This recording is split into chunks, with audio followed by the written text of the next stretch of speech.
Hello.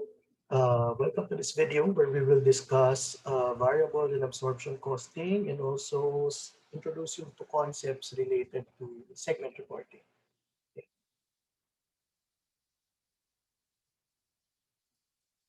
So first, we discuss variable and absorption costing. So variable costing is a new concept for you guys, and absorption costing is something that's very familiar with you. You know. Um, uh, Essentially, both formats use the same information with respect to direct labor, direct materials, fixed and variable overhead, and fixed and variable selling general expenses. They both include product and period costs in the analysis. No? However, the costs are classified differently or defined differently. Okay? Particularly with respect to how product and period costs are defined in the income statement of a variable or absorption costing income statement. Okay, so just to provide a introduction, so for variable costing, it's grounded on the contribution format. If you look at our first exercise, first set of exercise, it includes our first lessons. It includes what's called the contribution format, of the income statement and also the traditional format of the income statement. If you look at the contribution statement format and the traditional format, essentially it mirrors what variable costing and absorption costing is. So for variable costing, it is grounded on the principle of the contribution format, and at the same time, it categorizes expenses based on cost behavior. And by cost behavior, we pertain to fixed and variable costs. Okay. For absorption costing, okay, absorption costing refers to your traditional inventory costing methodologies, okay, which we will elaborate later. Okay, but how you accounted for inventory and cost of goods sold, that's exactly what absorption costing is. But variable costing refers to the contribution statement format of the income statement. Okay. So for these two types of costing, the net income is often different, okay, because of the way we account for fixed manufacturing overhead. Okay, what's the difference between the two? Okay, so this is a good infographic to illustrate the two.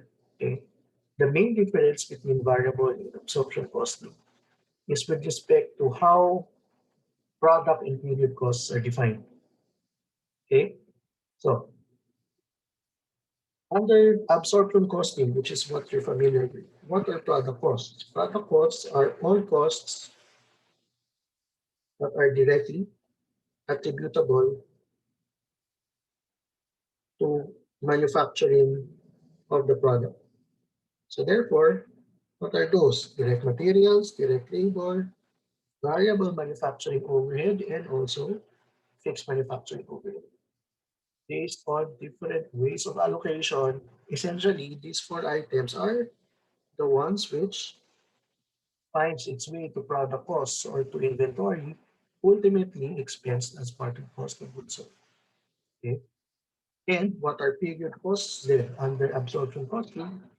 Yung natural na non-manufacturing costs are considered as period costs. Okay, so selling and admin, uh, access, depreciation, that's non-manufacturing, etc. So those are all period costs. Okay. The difference between the two is the definition of product costs and period costs. Okay? For variable costing, what's only considered as product costs are direct materials, direct labor, and variable manufacturing overhead. Okay? So these are all variable costs by nature. So essentially, what's only part of inventory is variable manufacturing costs. Those are the only components of product costs under variable costing. Okay? And therefore, the expanding definition of period costs. Period costs include fixed manufacturing overhead. And therefore, under a variable costing income statement, fixed manufacturing overhead is expensed or outright and not part of inventories. Versus the traditional way, absorption costing way, where fixed manufacturing overhead is allocated to inventory. And once sold, then that's the only time that it gets expensed to cost of goods sold. Okay? So under this discussion, we have a question here, the sidebar. Which method will produce the highest values for work in process or finished goods inventories? Okay. The answer is absorption costing, right? Why? Simply because fixed manufacturing head overhead is capitalized in absorption costing. But in variable costing, it is expensed. So ceteris paribus, everything else being equal, the only difference is the accounting for fixed manufacturing overhead. Then the amount of ending inventory will be higher for absorption costing, right? Simply because fixed manufacturing overhead needs to be included as part of ending inventory, okay? Right? So that's the key difference. Okay? And because absorption costing has the higher values of ending inventories, what is the implication of that? Assuming everything is the same. If ending inventory is higher for variable for absorption costing, okay, what is the impact? Cost of goods sold is lower for absorption costing, right? Kasi sa variable costing, the entire amount of fixed manufacturing overhead will be expensed for that period. But for absorption costing, only the portion of fixed manufacturing overhead allocated to products that has already been sold. Okay? So if you look at fixed manufacturing overhead under variable costing, what happens then? Okay? The entire amount is expensed, okay? Because it's a period cost. But for absorption costing, only portion sold will appear as part of cost of goods sold, right? Because there's ending inventory. Okay? And there are some portion of the fixed manufacturing overhead that's still included in ending inventory, thereby reducing cost of goods sold versus an equivalent scenario under variable costing, right? Let's have an example. Okay, so Harvey Company in this case produces a single product with the following information. Number of units produced is 25,000 for the whole year. Variable costs, direct materials, direct labor, and manufacturing overhead, $10. Variable selling and admin is $3. Variable and fixed cost for the year, manufacturing is 150, selling is 100. Okay. Under absorption costing, how much will be the unit product costs? Under absorption costing, $10. Of course, that's direct materials, direct labor, and variable overhead. For fixed overhead, you have to get 150,000 divided by 25,000 for you to get the rate of application for fixed manufacturing overhead. So in that case, under absorption costing, the unit product cost is $15 per unit. But for variable costing, only the variable manufacturing overhead will be considered as inventoriable cost. Fixed manufacturing overhead zero because it is considered as a period cost. And therefore, unit product costs under variable costing is only $10. If asked how much is period cost for absorption costing, then that's selling and admin expenses. That's 3 times 25,000. Okay? And the fixed selling and admin expenses. But for variable costing, the key difference is fixed manufacturing overhead. is considered as an expense in full under variable costing. Okay? Now let's assume that for this year, 25,000 units were produced and 20,000 units were sold. Okay? And the selling price was $30 per group. So let us compute for the absorption costing income statement or net income. Under absorption costing, sales is 600,000, 20,000 units sold times the selling price. Cost of goods sold will be 20,000 units sold times 16. Okay, 16 is the product cost that we determined in the previous slide. That's 320. Therefore, your gross margin is 280. Variable selling and admin expenses, 20,000 times the variable cost is $3. So therefore, it is 60,000 in total. And the fixed selling and admin expenses is 100,000. So based on this one, the net income under traditional accounting is 120,000. Now let's differentiate that against variable costing. Under variable costing, sales will be the same, of course. 20,000, there's the same selling price. Okay. And then what now, the format for the variable costing income statement is contribution format, okay, which means we are accounting for the contribution margin. Okay. So if you will do that, then variable manufacturing cost will be separate. So that's $10 based on the costing in the previous slide. And variable selling and admin will be here, and that's 60,000. And now produce a contribution margin of 340. And then fixed manufacturing costs and fixed selling and admin costs will be considered full expenses for the year. Okay? And the variable costing net income is 90,000 versus the absorption equivalent, which is 120,000. The question is, why is it different? Okay. The source of the difference is simply the portion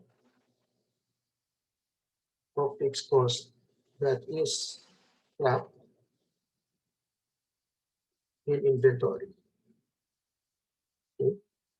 Kasi pareho namang nasa inventory, variable manufacturing costs for both, right? Because 16 here is 10 and 6. 10 is variable manufacturing, 6 is fixed manufacturing. Okay? So if you look at that, yun lang naman yung key difference. No? So therefore here, difference that's 30,000, how is it accounted for? It's the fixed manufacturing overhead that's deferred in inventory, which is 5,000 units, which is the difference between the two. Okay. And the fixed overhead rate, which is $6. And that is the reason why absorption costing income statement or net income is higher than variable costing net income. Okay. So really the difference is how to account for fixed cost. Okay. And later we'll discuss why are we doing this? Why is variable costing relevant for you or for management accounting purposes? We'll discuss that in the subsequent slides. Okay. So how do we really reconcile the two methods? Okay. The difference between the two methods is that is how fixed manufacturing costs are accounted for. Okay. So under absorption costing, it is capitalized to inventory and therefore and for variable costing, it's expense. So in essence, how will fixed cost be treated? No? Under variable costing, expensed all this year. Okay? But under absorption costing, the amount of fixed cost that is reflected in cost of goods sold, okay, is this formula. Okay? First, if there's beginning inventory, now this fixed cost also included in beginning inventory, right? And eventually it will be sold this year. And therefore, this is expensed in the current year. Okay, so the first component is fixed manufacturing cost incurred last year that is capitalized in this year's beginning inventory, which is expected to be released to cost of goods sold this year. But under FIFO assumption. Okay. Now, plus, no, you will have to incur manufacturing costs this year for whatever is the production this year. However, you will not be seeing the whole amount as part of cost of goods sold, right? Because a portion of this one, a portion of the costs that you incur this year will be part of this year's ending inventory, and therefore will not be part of cost of goods sold. Okay? Very similar to how you compute cost of goods sold. Beginning inventory, diba, plus manufacturing costs, or under a simplified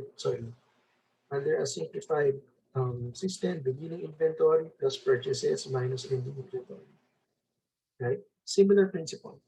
Okay? Beginning inventory, so fixed cost in beginning inventory. Yung purchases is the amount fixed cost incurred this year, right? And ending inventory here is fixed cost in ending inventory. You have to be deducted. And from there, you get the fixed cost in cost of goods sold, right? And that will compose what is the income statement impact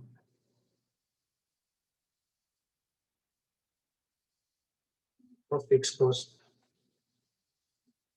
okay? In income statement impact of fixed cost.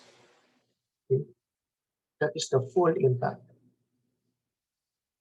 And so in this case, if this is 20,000, for example, and then for this year, it's 100,000 for both.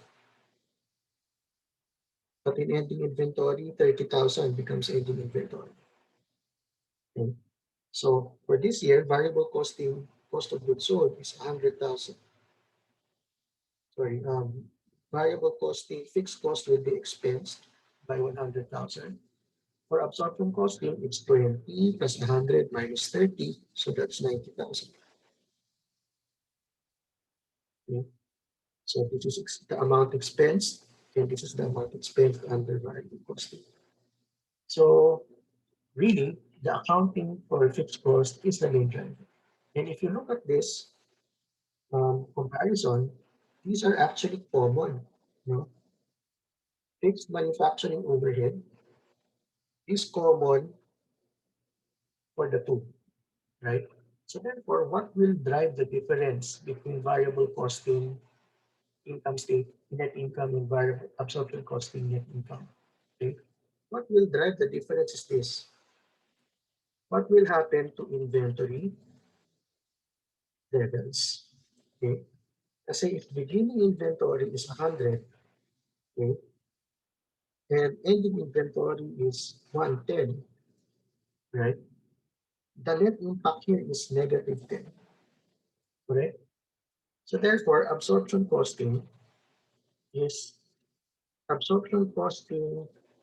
net income is 10 higher because this is cost of goods sold. The cost of goods sold will be 10 lower, and therefore net income will be 10 higher. Versus a scenario where beginning inventory is say 90, ending inventory is 80. Okay. So cost of goods sold will now be 10 higher, and therefore net income will be 10 lower. Okay.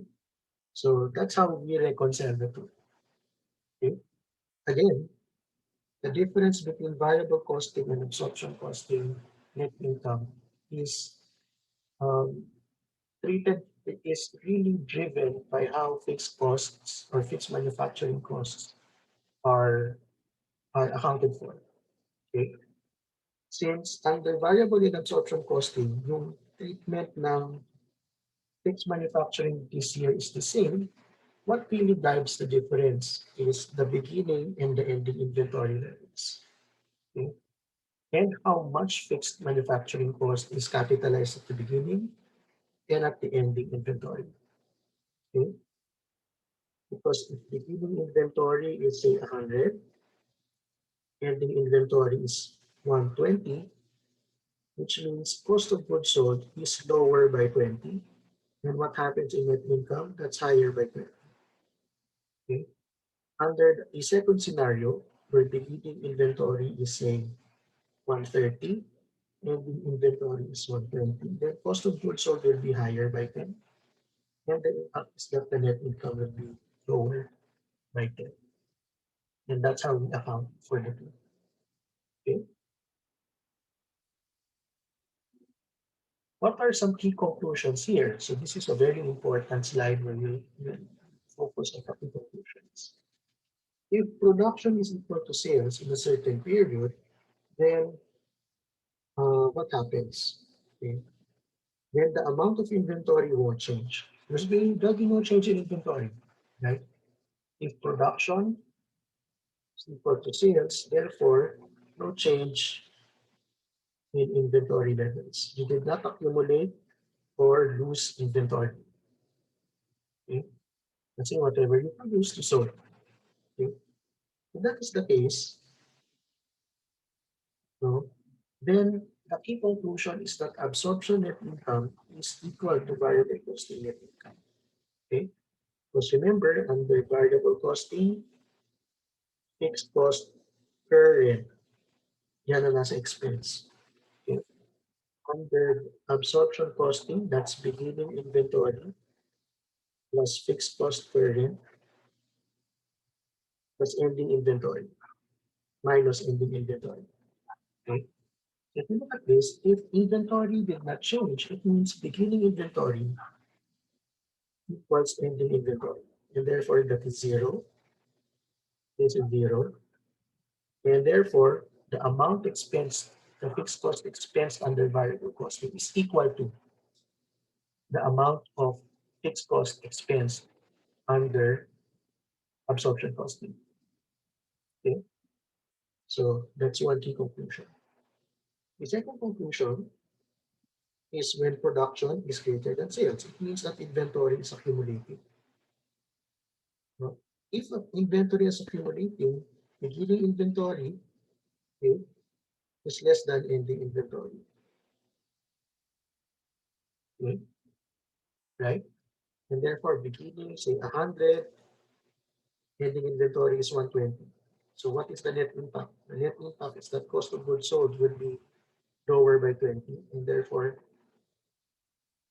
net income is higher by 20. Okay? And therefore, absorption costing net income is greater than variable costing net income. Okay? And lastly, the last conclusion is when production is greater than sales, no, it means na nagbawas ka ng beginning inventory. If production is greater than sales, if production is less than sales, therefore, kulang yung pinutus mo to sell. So therefore, you ate into beginning inventory. Right? So therefore, your beginning inventory, say,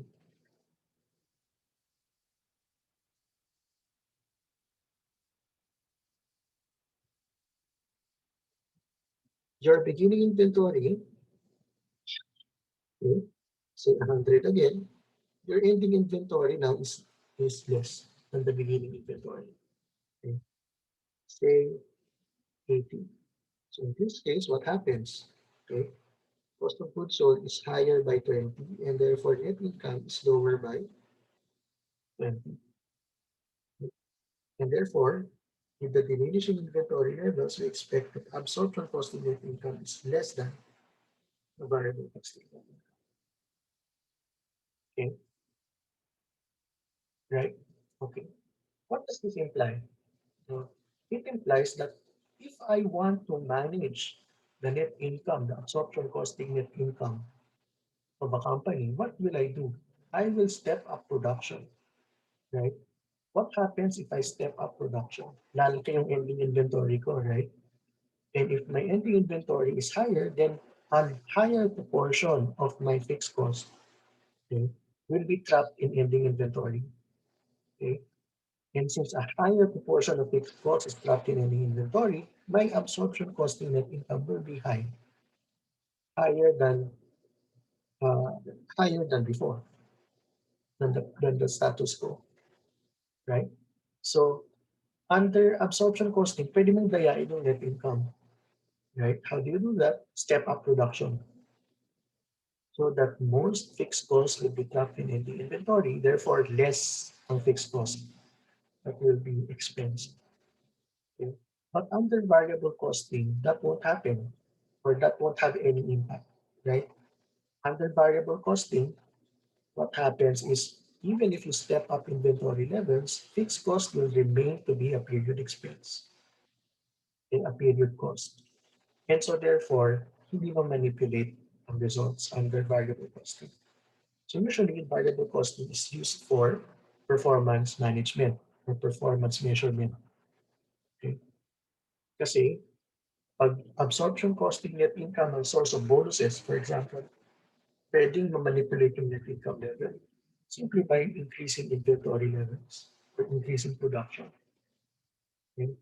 But if your incentives for performance measurement is based on variable costing net income, then um, then that won't be the change. I mean, production levels won't affect the amount that's declared as net income. Kasi yung fixed manufacturing cost, okay, will always be period cost and therefore expense. Okay, so that's one very important reason why um, variable costing is important in management accounting. Okay? So why is variable costing important? Of course, it enables EBP analysis because it categorizes costs into variable and fixed. Okay, and it becomes much easier to use. Okay, so that's the first point. Second is what I am um, is the second is related to what I was discussing a while ago. Okay. Um, it is possible that the operating income will still be positive even if the number of units sold is less than the break-even point. And why? It's simply because some of the costs were trapped in ending inventory rather than being expensed. Okay? So it is an artificial positive operating income. Okay? Artificial siya, hindi siya reflective of the true performance. Okay? And therefore, not good in terms of decision making. So I'd rather account for costs, for fixed costs as an outright expense for internal purposes because it gives me a clearer picture. Okay? Kasi at the end of the day, the cost, yung 150 or the fixed cost that I expended for this period, I'll pay for it, even if it's under ending inventory, or even if it's cost of goods sold, ending inventory, period cost, no, I have to pay for it. It's an outflow of resources. So it's better for me to see it as an expense for management reporting purposes rather than inventory. It's easier for me to act on decisions. Okay. It also is easier to explain changes in net operating income because in variable costing, the net income is only affected by changes in unit sales. Nothing is trapped in ending inventory. Okay. So, and that can make uh, the explanation of net income more difficult. And of course, it also supports decision making because the fact that it is categorized into fixed and variable costs, it makes the identification of incremental costs easier. And incremental costs are the ones which drive decision making. We'll discuss more of that later on when we go to relevant costs in decision making. So that's it for variable costing. For segmented reporting, this will just be a quick presentation because we will discuss this further when we go to performance measurement. So under a decentralized setup, segments I mean, income statement or accounting information can be uh, segregated by segment. Okay? Here, we are not applying the IFRS on operating segment. So this is management accounting segments. Okay? And under management accounting, a segment is any part or activity of an organization about which the manager seeks cost, revenue, or profit data. Okay? Segment reporting simply means a segment is any organization within your subgroup. Okay? For example, okay, I have an example later, but let's start with this one. For example, Samsung. Okay? One segment is by product line, right? So there's washing machines, tablets, laptops, phones, etc. Each of those can be a segment where costs, revenue, and profit data are sought by management. Another kind of segment is by geography: Asia, US, Europe, Americas. Because I'd like to see cost, revenue, or profit data based on those segments. Okay. It can also be by functional departments. A sales team, sales, finance, marketing, operations, production, etc. Okay. So there's no limit on what kind of segment can be reported under management accounting. Okay. But what is the uh, two keys to build the segmented income statement? Number one, the usual format is again the contribution statement format is used. You know. And in segmented reporting, we usually separate traceable fixed costs and common fixed costs. Okay? And that's what we'll discuss in the next slide. What are traceable costs and common fixed costs? Traceable fixed costs arise because of the existence of a particular segment and would disappear over time if the segment itself disappears. Traceable fixed cost means the incurring of that cost is because of the existence of that particular segment. Okay? Example, my first example here is the salary of a Jollibee store manager. Okay? It is a traceable fixed cost at the area level business segment of Jollibee. So for example, segments po is according to region. And then there's a store in region 1, in Ilocos, say in Naga, in um, the world. Okay? There's a store there, and the salary of the store manager there is a fixed cost. Okay? But it is directly traceable to region 1. So that's the definition of a traceable fixed cost. Because if you remove region 1, that expense will disappear. Okay? No, and that's the test whether it's traceable or not. Second, the maintenance cost for the building in which 747s are assembled is a traceable fixed cost of the 747 business segment. If you remove the business segment, the 747 business segment, will you still incur maintenance on this building? If no, no, then it is traceable fixed cost. If yes, then it now becomes a common fixed cost. Okay, because it arises because of the overall operation of the company and not directly traceable to one segment that was to be eliminated. For example, the salary of the CEO of Jollibee. That's a common fixed cost because even if you remove one division, the salary of the CEO will still persist. So therefore, it is a common fixed cost, common to all. Another, the cost of electricity of an Ayala Mall is a common fixed cost of the various departments of Greenbelt. For example, the cost we're talking about is fixed cost of electricity of Greenbelt.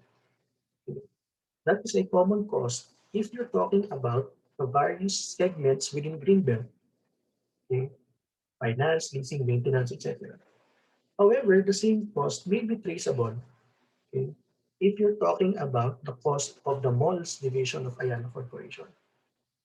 Okay? So that's the third bullet point. It's important to realize that traceable fixed cost of one segment may be common in another, and vice versa.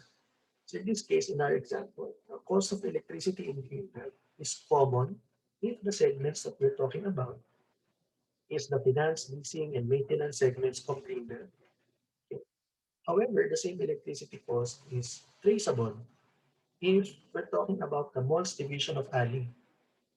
No, if you remove the malls division of Ali, that electricity will also be removed. Okay. On the other hand, if you remove the leasing department of Greenbelt, that cost will still persist. So therefore, common fixed cost at that level, but traceable at another level. Okay. Now, an important measure when it comes to segments is called the segment margin, which is simply parang profitability of the segment. Okay. It's computed by subtracting the traceable fixed cost of a segment from its contribution margin. So it's the best gauge of the long run profitability. And note, okay, that common fixed costs are not included in the segment margin. Okay. We'll discuss more about that later. Example, Samsung Corporation. So this is just made up numbers and made up divisions. Okay. For example, Samsung as a company, okay, has a net operating income of 750,000. Okay. And it's divided into two divisions, mobile gadgets and computers. Okay. So if you make the segment uh, income statement of mobile gadgets and computers, okay, the division margin only includes the traceable fixed costs of the two departments. Okay. Any common expenses will not be allocated to the two.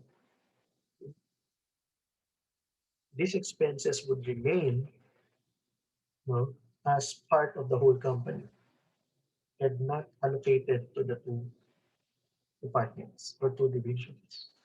Okay.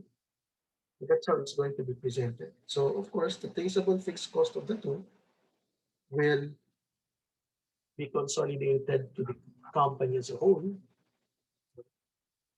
But then there are other common fixed expenses that are to be incurred at the company level. And of course, that has to be counted. Okay.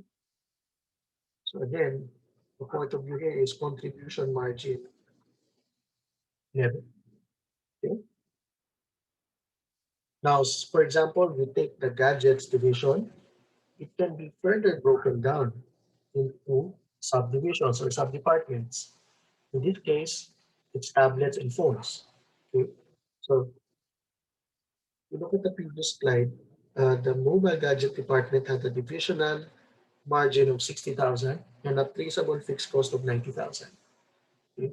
So that's what we expect when you look at the mobile gadgets division. 60,000. At this time, if you look at the fixed costs, there are two components of the 80,000 of the 90,000. Okay.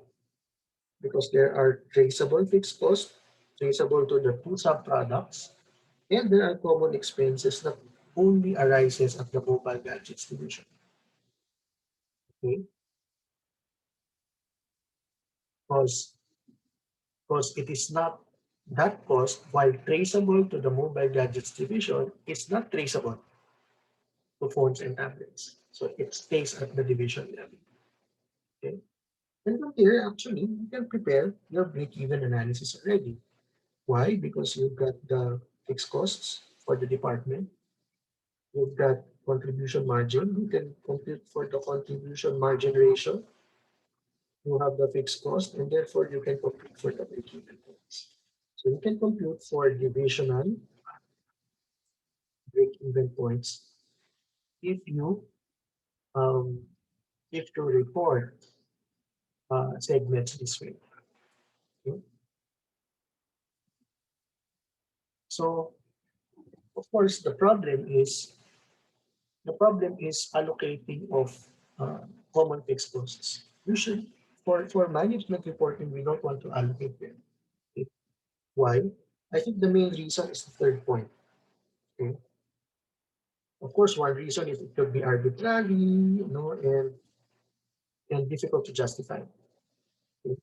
But the common issue with common costs is that always sinasabi ng management, if you don't allocate common costs to the different operating departments.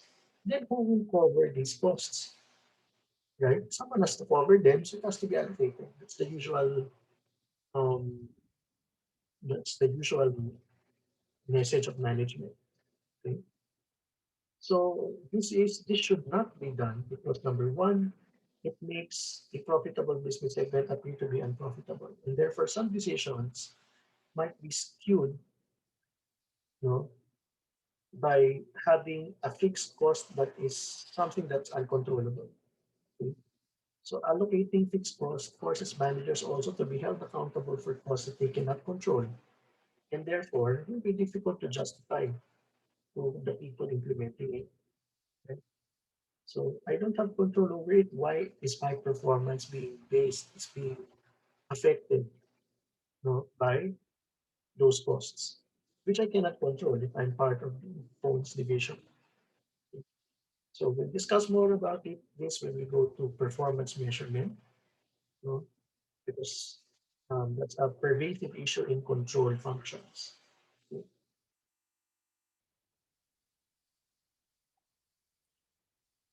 Okay, so that's the end of our presentation. And of course, as usual, please read the book because it, the two, the lectures and the book supplement each other. Okay, thank you.